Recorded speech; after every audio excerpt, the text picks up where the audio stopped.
O presidente do Banco Central desconversa sobre a possibilidade de um novo ajuste na taxa básica de juros. Na semana passada, o Copom elevou a Selic em 0,25 ponto percentual, que passou de 10,5% para 10,75%. Com a decisão, o Brasil voltou a ocupar o segundo lugar no ranking dos maiores juros reais do planeta. E apesar de os últimos números mostrarem uma inflação sob controle, o BC teme que um aumento no consumo se reflita sobre os preços. Em teoria, o que acontece? Quanto mais alta a Selic, a taxa de juros, empresas e famílias compram menos, é a tendência, e reduzem os empréstimos, o que diminui essa pressão, mas aí, consequentemente, a economia não cresce o que poderia crescer. Por isso, o presidente do Banco Central, Roberto Campos Neto, pediu calma sobre o futuro dos juros no Brasil e disse que não se cogitou na última reunião do Copom um aumento de 0,5 ponto percentual. O que a gente tenta fazer na comunicação oficial sempre no comunicado, e eu entendo que isso nem sempre é fácil, às vezes gera algum ruído, o que a gente tenta sempre fazer é no comunicado, né, a gente passar num texto que é mais curto, quais foram os pontos de consenso, ou seja, quais foram os grandes temas.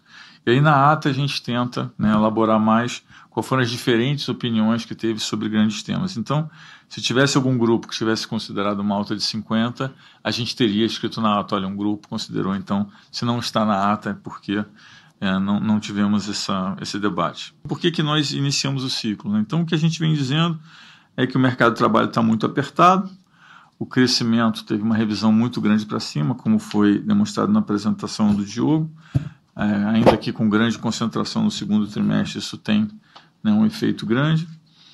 As expectativas de inflação que vinham piorando, elas melhoraram um pouco, depois na ponta voltaram a piorar um pouco.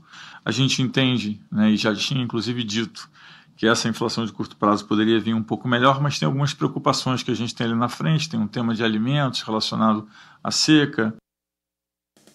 Bom, querem saber do ranking? Vamos lá. O Brasil é segundo colocado com juros reais de 7,33%, né? Selic descontada da inflação. A Rússia está na primeira colocação com 9,05%, e aí depois do Brasil aparecem Turquia, México, Indonésia, Índia, África do Sul, Colômbia, Tailândia, Hungria e por aí vai.